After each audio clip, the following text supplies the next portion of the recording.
வணக்கம் ஃப்ரெண்ட்ஸ், நீங்கள் பார்த்துருக்கிறது ஹரிஸ் வாஷ். இன்றைக்கி நாம் என்ன பார்க்க போகிறோம்னா black lower season 1 episode 38.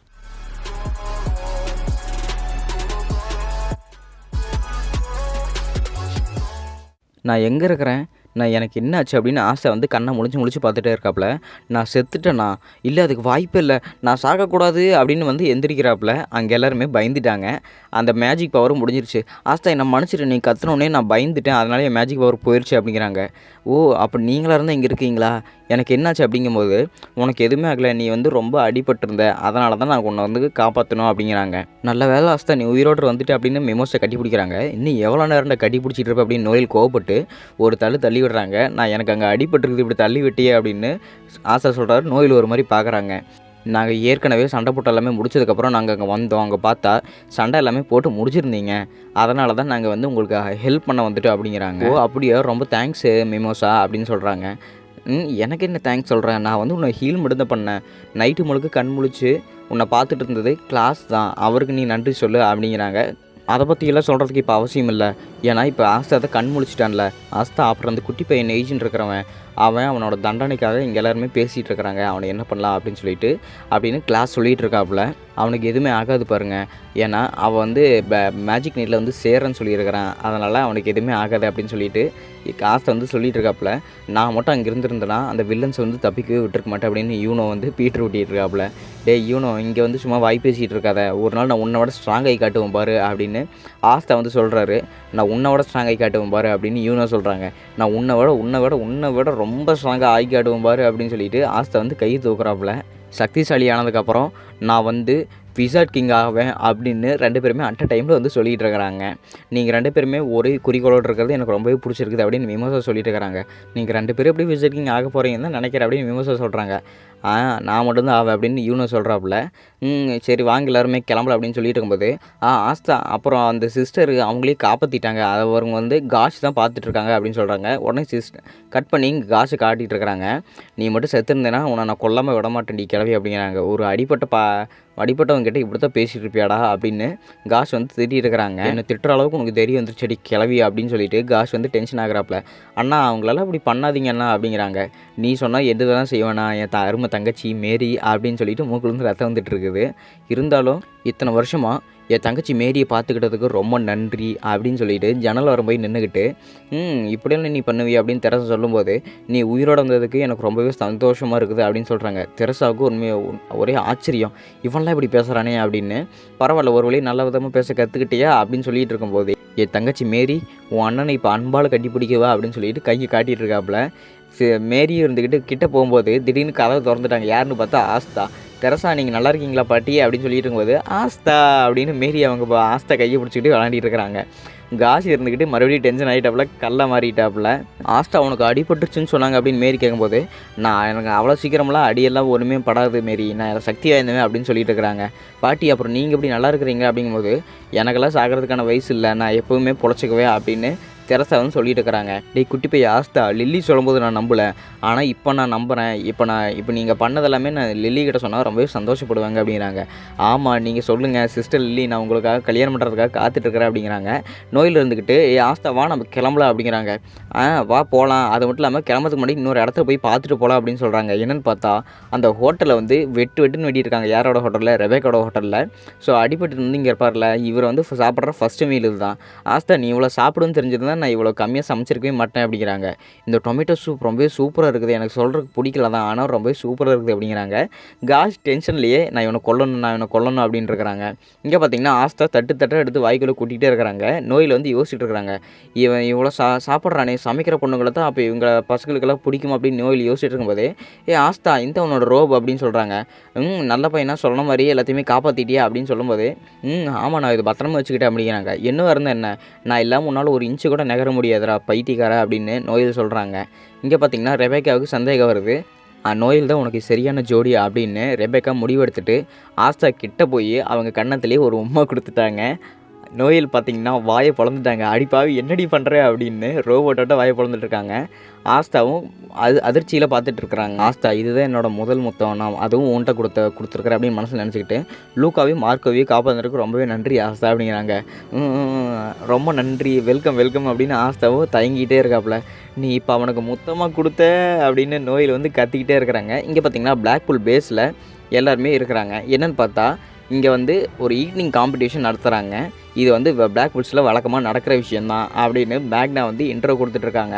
Wow! இது எல்லாமே ரொம்ப சூப்பராக இருக்க போகுது. நான் எப்போ சாப்பிடுவேன்னு எனக்கு வெறியாக இருக்குது அப்படின்னு சாமி வந்து வெயிட் பண்ணியிருக்கிறாங்க. எல்லோரும் இந்த ஈவெண்ட்டை பற்றி சொல்லுங்கள் அப்படிங்கும்போது, ஆமாம் இதை வந்து பிளாக் புல்ஸ் நடக்கிற ஒரு சாதாரண ஈவெண்ட் தான் அப்படின்னு சொல்லிட்டு வெனஸா, லக்கு, காஷ், கோர்டன் எல்லாருமே வந்து சாப்பிட்றதுக்கு ரெடி ஆகிறாங்க. இவ்வளோ வேலை என்னால் சாப்பிடவே முடியாது அப்படிங்கிறாங்க.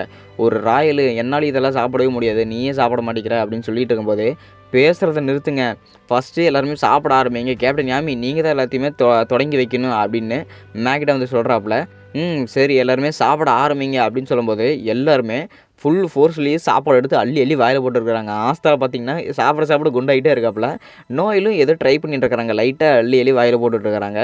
லக்கு வந்து எடுத்து வாயில் போடுறதுக்கு முன்னாடியே லக்கோட வயிறு வந்து ஃபுல்லாகிட்டே இருக்குது. நான் சாப்பிடவே இல்லை, எப்படி என்னோடய வயிறு பெருசாகுது அப்படின்னு லக்கு வந்து சொல்லிகிட்டே இருக்காப்புல. ஃபின்ரல் சீட்டிங் பண்ணாமல் ஒழுங்காக சாப்பிட்ற வேலையை பாரு அப்படின்ட்டு கேப்டன் யாமி சொல்கிறாப்புல. கேப்டன் யாமி இதெல்லாத்தையும் எப்படி நான் மட்டும் தனியாக சாப்பிட முடியும், ஊட்டி விடுறதுக்கு ஏதாவது ஒரு பொண்ணு இருந்தால் பரவாயில்லையே அப்படின்னு சொல்லிட்டு இருக்கிறாங்க. நீ ரிஜெக்ட் ஆகிட்ட போ, நீ அவுட் ஆகிட்ட அப்படிங்கிறாங்க. மேக்னாவும் தன்னோட பவர் யூஸ் பண்ணி அங்கே இருக்கிற சாப்பாட்டுக்கு எல்லாத்தையுமே வந்து கொளுத்திட்டாப்புல. கொளுத்துனதுக்கப்புறம் அந்த சாப்பாடு எடுத்து வாயில் சாப்பிட்றாங்க. சாப்பிட்டோடனே மயக்கம் போட்டு விழுந்துட்டாங்க. இங்கே இருக்கிற சாப்பாட்டை எல்லாத்தையுமே கருக்கின உடனே நான் சாப்பிட்லான்னு நினச்சேன். ஆனால் நான் ஏற்கனவே எல்லா சாப்பாட்டையும் ரொம்பவே கருக்கிட்டனால சாப்பிட முடியாதுன்னு மயங்கி விழுந்துட்டாப்புல. நீ தோத்துட்ட அப்படின்னு கேப்டன் யாமி சொல்லிட்டு ஆஸ்தா பார்க்குறாங்க. ஆஸ்தா சாப்பிடும்போது பிளாக் கார்டன் இருந்துக்கிட்டு அந்த சாப்பாடுலேருந்து வெளியே வந்து பார்த்துட்டு இருக்காப்புல. கார்டன் நீங்கள் என்ன இங்கே என்ன பண்ணிட்டு இருக்கிறேன் அப்படிங்கும்போது, சாப்பாட்டுக்குள்ளே எட்டி பார்த்துட்டு இருக்கிறியா, நீ ரிஜெக்டடு.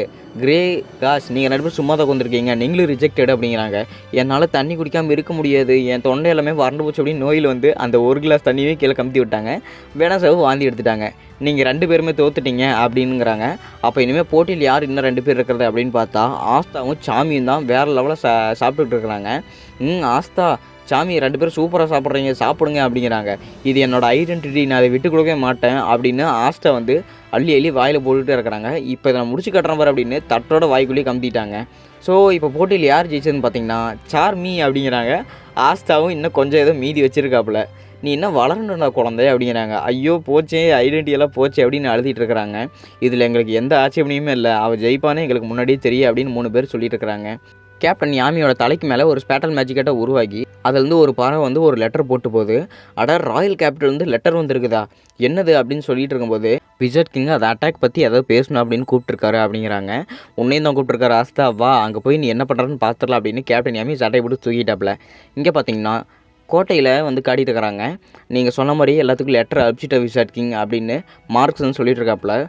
நல்லதாக போச்சு அப்படின்னு விஜட் கிங் சொல்கிறாப்புல. நீங்கள் எதுக்கு அந்த குட்டி பையன் ஆஸ்தாவெல்லாம் கூப்பிட்றீங்க அப்படிங்கும்போது, அவனால தான் நம்மளுக்கு ஒரு சாவியே கிடைக்குது இந்த விஷயத்துக்கு அப்படின்னு சொல்கிறாங்க. அடுத்த நாள் காலையில் பார்த்தீங்கன்னா கேப்டன் யாமியும் ஆஸ்தாவும் அங்கே வந்துட்டாங்க. வாங்க Blackpool captain Yami Suki hero அப்படின்னு யாமியோட முழு பேரையும் சொல்லிட்டு ஆஸ்தா அப்புறம் நீயும் வா அப்படிங்கிறாங்க. நாங்கள் வரதுல இருக்கட்டும் காளான் மண்டையா அப்படிங்கிறாங்க. காளான் மண்டைனா நீங்கள் யார் கேப்டன் யாமி அப்படின்னு சொல்கிறீங்கன்னு சொல்லும்போது அவர் என்ன தான் சொல்லிகிட்டு இருக்காரு. அது மட்டும் இல்லாமல் என்னோடய பேர் காளான் மண்டை இல்லை, என்னோடய பேர் மார்க்ஸு, நான் வந்து விஜட் கிங்கோட அட்வைஸரு அப்படின்னு சொல்கிறாங்க. இருந்தாலும் விஜட் கிங் அட்வைஸரே எங்களை வந்து கூப்பிட்டதே எனக்கு ரொம்ப சந்தோஷமாக இருக்குது அப்படின்னு ஆஸ்தா வந்து துள்ளி குதிச்சுட்டு உள்ளே போயிட்டுருக்குறாங்க. ஆஸ்தா நீ மட்டும் என் கூட தனியாக வா அப்படின்னு ஆஸ்தா மட்டும் தனியாக கூட்டிகிட்டு போயிட்டாங்க. போடா போ, இதுக்கு தான் நீ வந்த அப்படின்னு கேப்டன் யாமியை வந்து அனுப்பிச்சி விட்டாரு. இங்கே பார்த்தீங்கன்னா 2 பேருமே ஒரு டனலுக்குள்ளே போயிட்டுருக்கிறாங்க. ஆஸ்தா நீ பண்ண வேலைக்கு கண்டிப்பாக விஜட் கிங் வந்து உனக்கு ஒரு 10 ஸ்டாராவது கொடுப்பாங்க பாரு அப்படின்னு சொல்லும்போது சூப்பர் அப்படின்னு ஆஸ்தா வந்து பேசிகிட்டு இருக்காப்புல. ஆமாம் இப்போ நம்ம எங்கே வந்திருக்கிறோம் அப்படின்னு ஆஸ்தா வந்து கேட்கும்போது, நாங்கள் வந்து முக்கியமான சிறை கைதிகள் எல்லாமே இந்த பாதாள இதுக்குள்ளே தான் வச்சுருப்போம் அப்படின்னு சொல்கிறாங்க. ஓ முக்கியமான கைதிங்களா அப்படின்னு சொல்லிட்டு இருக்கும்போதே அங்கே கேத்தனையும் ஜியோர்ஜியும் வச்சுட்டு இருக்கிறாங்க. இங்கே பார்த்தீங்கன்னா இவங்களோட மெமரிஸ் எல்லாத்தையுமே ஒரு மேஜிக் வந்து தடுக்குது, வெடி சொல்ல விடாமல். அதை வந்து எடுக்கிறதுக்காக உன்னோட ஆன்டிக் மேஜிக் வந்து யூஸ் பண்ணுறதுக்கு தான் விஜட் கிங் வந்து உன்னை கூப்பிட்டுருக்காரு அப்படின்னு வந்து சொல்கிறாங்க. நடக்கிறதெல்லாம் பார்த்தா மேஜிக் நைட் கேப்டன்ஸ்குள்ளே எவனோ ஒரு உளவாளி இருக்கா அப்படின்னு மட்டும் தெரியுது அப்படின்னு சொல்லும்போது, மேஜிக் நைட் கேப்டனுக்குள்ளேயே உளவாளிகளா அப்படின்னு ஆஸ்தா வந்து ஆச்சரியப்படுறாப்புல. நம்ம இடத்துக்கு வந்துட்டோம் அப்படின்னு கதவு திறக்கிறாங்க. யாராவது உள்ளே இருக்கீங்களா அப்படின்னு பார்த்துட்டு இருக்கும்போதே, ஆஸ்தா ஆஸ்தா வா உள்ளே வா அப்படின்னு விசட் கிங் கூப்பிட்றாப்புல. விசட் கிங் எப்படி இருக்கிறீங்க அப்படின்னு ஆஸ்தான்னு சொல்லும்போது, நான் நல்லா இருக்கிறேன் அப்படின்னு திடீர்னு விசட் கிங்கும் ஒரு ஆச்சரியத்தோடு ஓடி வராப்புல. நீ அன்றைக்கி சண்டை போட்டியில் ரொம்பவே சூப்பராக சண்டை போட்டிருப்பீன்னு நல்லா கேள்விப்பட்டேன். அது மட்டும் இல்லாமல் அவங்க 3 பேருமே ரொம்ப டஃப்பான அப்போனண்ட்டாக இருந்தாங்கன்னு நான் கேள்விப்பட்டேன். வேணா வெட்டோ, ஃபயரு, ஃபானா அப்புறம் 3 பேருமே வித்தியாசமான பவரில் வச்சுருக்கிறான்னு கேள்விப்பட்டேன் அப்படின்னு விசட் கிங் வந்து ஆஸ்தா கிட்ட புலம்பிகிட்டு இருக்கா. விசட் கிங் நம்ம ஃபஸ்ட்டு வேலையை பார்க்கலாமா அப்படின்னு மார்க்ஸ்ன்னு சொல்லும்போது, ஆமாம் ஆஸ்தா நான் எதையோ கேட்க வந்து எதையோ பண்ணிட்டு இருக்கேன் பாரு, உன்னோட ஆன்டி மேஜிக் யூஸ் பண்ணி அவங்களோட மெமரி பவரை உடச்சி எங்களுக்கு எல்லாத்துக்கும் சொல்ல முடியுமா அப்படின்னு சொல்கிறாங்க. நீங்கள் சொன்னவொடனே நான் எது வேணால் செய்வேன் விசட் கிங் அப்படின்னு சொல்கிறாங்க. அந்த பொடியை என்ன பண்ண வரான், இவன் நம்மளை அன்றைக்கி அடித்தவன் தானே, என்கிட்ட வராதவன் நல்லா கொன்னே போட்டுருண்டா அப்படின்னு ஜியார்ஜும் கேத்ரினும் சொல்லிட்டு இருக்கும்போதே ஆஸ்தா வந்து சிரிச்சுக்கிட்டே அவங்க தலையில் வந்து ஒரு கொட்டு வைக்கிறாங்க அவங்களோட வாளால். இவங்களோட மேஜிக் பவர், அதாவது அந்த மெமரிஸ் எல்லாமே கட்டுப்படுத்தி வச்சுருப்பாங்க பார்த்தீங்களா, அந்த மேஜிக் பவர் வந்து உடஞ்சிருச்சு. இப்போ மார்க்ஸனோட வேலையை ஆரம்பி அப்படின்னு விசட் கிங் சொல்லும்போது, சரி நான் ஆரம்பிக்கிறேன் அப்படின்னு மார்க்ஸு தன்னோட கிரிமோர்னால் மெமரிஸை வந்து எடுக்கிறாங்க. மார்க்ஸோட பவர் என்னென்னா, ஒவ்வொருத்தவங்களோட மெமரியை வந்து அவங்களோட மெமரியிலேருந்து உண்மை மட்டுமே பேச வைக்கக்கூடிய ஒரு மேஜிக் வந்து மார்க்ஸோடது. அவர் வந்து அதை யூஸ் பண்ணி இவரோட பவர் உண்மையிலேயே சூப்பராக இருக்குது அப்படின்னு ஜூலிஸ் நோவக்ரானோவும் ஆஸ்தாவும் பேசிகிட்டு இருக்கும்போது, நாங்கள் சொல்கிறதுக்குள்ள உண்மை சொல்வீங்க அப்படின்னு சொல்லிட்டு இவங்க வந்து உண்மையை வாங்கிட்டு இருக்கிறாங்க. இங்கே பார்த்தீங்கன்னா கான்ஃபரன்ஸ் ஹாலில் ஜாக் த ரிப்பர் வந்து பர்பிள் ஆக்டர்ஸோட கேப்டன் வந்து ஓட்டிகிட்டு இருக்காப்புல. இந்த மாதிரி ஒரு பூச்சியெல்லாம் எப்படி ஸ்டார் வாங்குச்சு அப்படின்னு பேசிட்டு இருக்கிறாங்க. இங்கே வந்து கேப்டன் யாமியும் பேசிட்டு போது, நீ எல்லாம் பேசுகிறதுக்கே தகுதி இல்லை அப்படிங்கிறாங்க. நான் உன்னை பற்றி யார் பேசுனது, நான் வந்து புது கட்டணம் வாங்கிட்டேன், இதுக்காவது நான் காசு கட்டி முடிக்கிறதுக்கு முன்னாடி உடஞ்சிடக்கூடாது அப்படின்னு நினைக்கிறேன் அப்படிங்கிறாங்க. இங்கே பார்த்தீங்கன்னா இந்த பொண்ணுக்கு தூங்கிட்டே இருக்கிற அப்படின்னு பேசிக்கும்போது எல்லாருமே ஃபஸ்ட்டு அமைதியாக இருங்க, ஒரு ஃபாரினர்லாம் இங்கே பேசுகிறதுக்கு அனுமதி இல்லை அப்படிங்கிறாங்க. இங்கே பார்த்தீங்கன்னா இங்கே வந்து காற்றுலேயே வந்து ப்ரெஷர் ஆகுது. ஸோ இங்கே வந்து காற்றுலேயே ப்ரெஷர் ஆகுது, அப்போ இங்கெல்லாம் சண்டை போட போகிறாங்க அப்படின்னு சொல்லிட்டு இங்கே வந்து ஒரு குட்டி பேர் இருக்காப்புல. அவர் ஒரு கேப்டனு. ஸோ இங்கே வந்து நான் ஃபியூகுலேன் வந்து ரிப்ளிகேட் பண்ணுறாப்புல, இன்னொரு தடவை அவனை பற்றி தப்பாக பேசினா உனக்கு கொன்னே போட்டுரு அப்படிங்கிறாங்க. கேப்டன் ஞாபகம் இருந்துக்கிட்டு சூப்பர் பண்ணாட குட்டி பையன்னு அவருக்கு வந்து தட்டி கொடுத்ததுக்கப்புறம் கோல்டன் ரன் கேப்டன் வில்லியம் வெஞ்சன்ஸும் வந்துட்டாப்புல. பர்பிள் ஆக்டர்ஸ் தான் எல்லாத்துக்கிட்டையுமே வம்பழுத்துட்டு இருக்காப்புல. வெஞ்சன்ஸ் நீ ஒரு வேளை வந்துட்டியா, எல்லாருமே சண்டை போட்டுகிட்டு இருக்கும்போது நீ மட்டும் எங்கே போனேன் அப்படிங்கும்போது, எனக்கு வந்து முக்கியமான ஒரு வேலை இருந்துச்சு, அதனால தான் நான் அங்கேருந்து போயிட்டேன் அப்படின்னு சொல்லிட்டு இருக்கிறாங்க. ஆமாம், அவர் சொல்கிறது சரி தான். ஏன்னா அன்றைக்கி அந்த செரிமனி வந்து விசட் கிங்கே வந்திருந்தாப்புல, ரொம்ப முக்கியமான செரிமனி அப்படின்னு.